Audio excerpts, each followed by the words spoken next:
After finishing the campaign and delving into the endgame, I finally feel like I can give a truly informed opinion about one of the few next-gen titles to launch alongside the PlayStation 5. Godfall looked incredibly promising when it was first announced, but it has garnered mixed reviews since. However, I know as a Destiny 2 main that games like these can take time to really see the value. So we've taken our time, put in the hours, and we're ready to give you our verdict. Let's start with the campaign. As far as stories go, it was fine. You play as Orin, a Valorian whose brother Macross is looking to ascend to godhood through the ritual called the Rites of Ascension. However, that would also cause the very world you live in to be destroyed in the process. The game actually starts with Orin being defeated in battle by Macross and being thrown into the ocean left for dead. But with the help of the 7th Sanctum, 3 floating head things that I can't really explain, you're brought back to get stronger and work your way back to Macross to stop him. I won't go much further into it than that to avoid spoilers, but I will say that while it wasn't the most original story I've ever played, it did its job and it gave me a reason to continue playing at least until the end of the campaign. The game is run out of a home base called the Sanctum. Here you can talk to the 7th Sanctum, pick up missions you want to take on, as well as unlock and equip your Valor Plates. I found it a bit annoying though, running back and forth between the 7th Sanctum and another character found here, Zenon Earthminder, who's introduced after a few missions. When it comes to gameplay, Godfall is hard to nail down. Destiny with swords was one way the game was described before its release, which if you know me at all, it really piqued my interest. While that comparison makes a little bit of sense, Godfall is only really similar to other games in that genre in a very mechanical sense. You pick up loot that the enemies drop. The game actually plays nothing like Destiny or games of that ilk, and much more like a, dare I say, Dark Souls title. The first thing that hit me was how limited I felt with my movement. You can't jump in Godfall, replaced by an ability to swing to unreachable areas via a totem system. You can dodge though, and this is a crucial part of the movement in the game, although it would take me some time to actually realise this. You also have to manually move your camera around whilst attacking enemies, and even with the auto tracking turned on, I found myself swinging my sword around, hitting air more than the actual targets. All of this led me to believe that Godfall was slow and clunky, to be honest. But then something clicked. At first the game was pretty easy, so learning specific mechanics weren't particularly needed. However, as the game got harder, I in turn got better, the movement through dodges were needed, I had to learn how to parry attacks and use every tool available to me.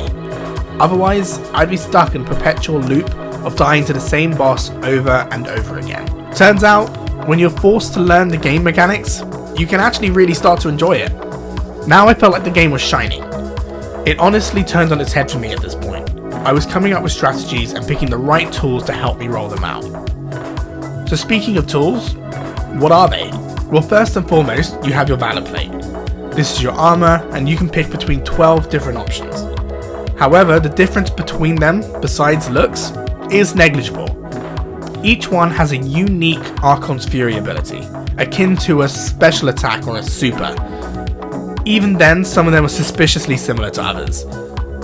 Other than that, and a passive ability of a stat increase, the Valor Plates are really style over substance.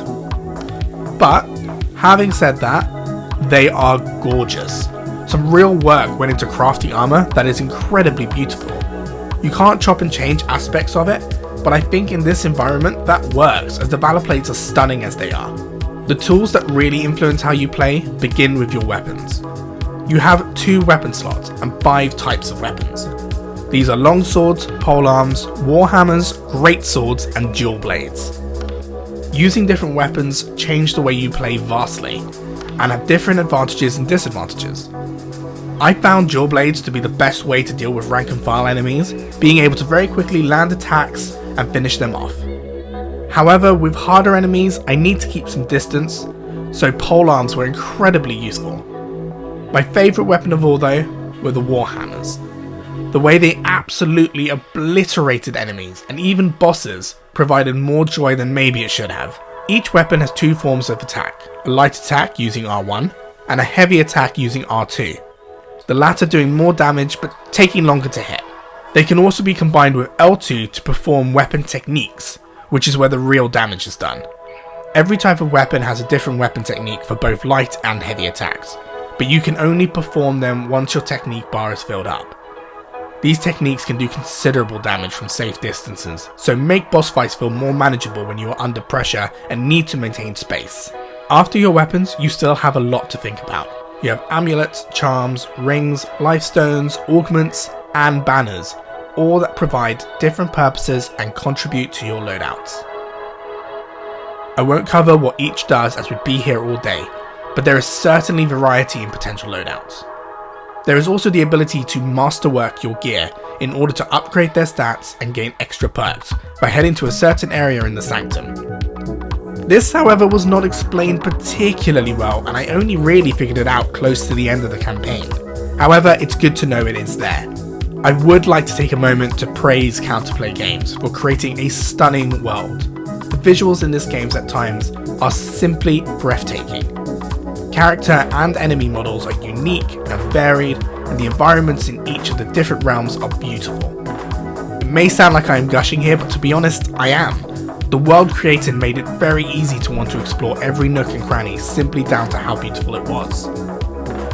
Playing it in 4K 60 frames per second is a sign of things to come on the PlayStation 5. Another thing that the PS5 made possible is faster loading times, and they are incredibly fast here in Godfall. But my one, admittedly very small complaint is that we get a loading screen for travelling from the Sanctum to a realm, when it's not really needed, and it breaks my immersion in that moment. It shows up for 5 seconds and then we're ready to go. But if they could have implemented a cool animation instead, that could have made for a nice little detail, like we've seen in titles like Demon's Souls and the upcoming Ratchet & Clank. But then again, perhaps this was limited due to the fact the game was also released on PC. A quick nod should also be given to the audio in the game. Some lovely sound effects used within the world do a great job alongside the visuals. The music is also beautiful, although it did feel like I was hearing the same track over and over again, so not much variety in the soundtrack. There is more I could touch on here, so it's not like the game was lacking general gameplay depth, but once the campaign was finished, I will admit I felt less enticed to delve into the endgame thoroughly and play the Dreamstone missions which pit you against bosses you previously faced, with modifiers in place to make it harder.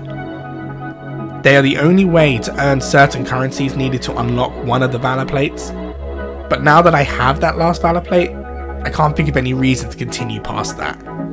There is, however, a paid DLC planned for Q2 of 2021. Godfall genuinely grew on me, and the more I played, the more I enjoyed it. But after a decent, although unoriginal campaign came to an end, so did my time with the game. If you're looking for a fun loot and slash title that won't take up too much of your time, Godfall can be a good experience. But if you want something deeper, you may need to keep looking. If you enjoyed this video, don't forget to like and subscribe for more content just like this. We'll catch you next time.